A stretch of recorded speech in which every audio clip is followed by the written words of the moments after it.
After sitting on the sidelines for Nathan Drake's final adventure, fan favourite Chloe Frazer is back, and she's about to find herself right at the heart of a sweeping new adventure in the Uncharted world. Chasing after the Tusk of Ganesh in the Western Ghats region of India, she's going up against a warlord named Asav, who's waging a civil war in the region and believes that the Tusk of Ganesh can give him the rightful power to rule. Going it alone would be a bit over the top, and obviously getting Drake to back her up is off the table, so she turns instead to the much less likely figure of Nadine Ross. There's a fascinating dynamic between these two characters. They both have different strengths and weaknesses, with Chloe being more wily, more likely to double-cross, and then book a ticket straight out of there when things start to get a bit too tough for her liking, whilst Nadine is more bullish, straightforward, and as we saw in Uncharted 4, willing to stick single-mindedly to the task at hand without getting distracted. Yet their backgrounds are actually rather similar. Chloe's father, it turns out, was an Indian archaeologist, and it's his research that she's following to try and uncover the Tusk. There's distinct shades of Lara Croft to her background because of this. There's a similar degree of trying to live up to expectations and legacy with Nadine after her family PMC Shoreline has crumbled in the face of the Drake brothers, and she's now very much on the back foot. As you explore, similar to Uncharted 4, these two chatter, getting to know each other and pushing some parts of the narrative forward. There's also been work done to ensure that Nadine is a marginally better and more accomplished companion, both in combat and adventuring, to the point that she actually found and triggered a switch for a puzzle in the first fortress that I discovered in this area. Originally being pitched as the first single-player DLC in the Uncharted series, The Lost Legacy emerged instead as a full adventure to stand on its own merits. Naughty Dog have said that it's actually going to be at least as long as the PS3 games at around 10 hours, which is genuinely impressive when you consider that all of this has been created in 1 year. That will, of course, have been helped by all of the foundations of Uncharted 4, from the game engine to the Jeep and some of the gameplay mechanics being there for them to build on. It's the same engine doing the same kinds of things, but that doesn't make it any less impressive, and it's still one of the best looking games going. What you're seeing in the background is B-roll footage from the PlayStation 4 Pro version of the game, and it is stunning.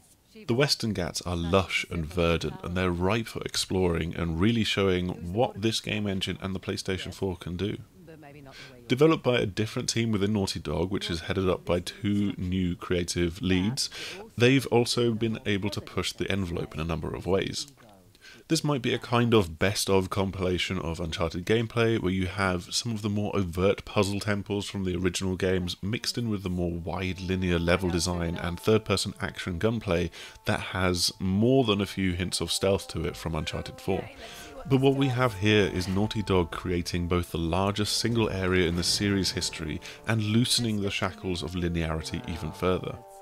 Exploring the Western Ghats in a 4x4, what you have before you is distinctly reminiscent of the Madagascar level from A Thief's End. However, the three temples or fortresses that you try to discover in the area, each of which is devoted to a different symbol, of course, it's up to you in which direction you take and which one you tackle first. All that you have directing you is a map of the area that Chloe can jot notes down upon, her smartphone to take photos on, and Nadine to back you up when you bump into pockets of Asav's private army. Some of these you can simply drive on by, in fact, though you might prefer to take them on, whether stealthily or going in guns blazing and fists punching. The reward you have for doing so is a locked crate, for which Chloe pulls out a couple of bobby pins and gets to work in a simple unlocking minigame. There's further secrets in the area as well, with little statues to discover that Chloe marks on her map, destructible walls, and more. Really, what my hands-on time with this game demonstrates is that there's still plenty of life in Uncharted yet. Nathan Drake might have been waved off into retirement, but as Chloe shows, there's plenty of other characters that can fill those adventuring boots for the player. Not only that, but there's still plenty of ways that the adventuring can be expanded upon in new and interesting ways. So The Lost Legacy might be seen by many as a kind of last hurrah for the series, but maybe, just maybe, it's actually going to be a new beginning. Thanks as ever for checking out our video. We hope you've enjoyed this little look at Uncharted The Lost Legacy and this new region in the game.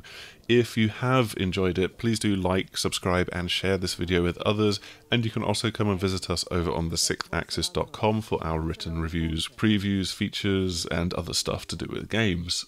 Hopefully we will see you again soon. Goodbye! Let's see what's behind the bow door.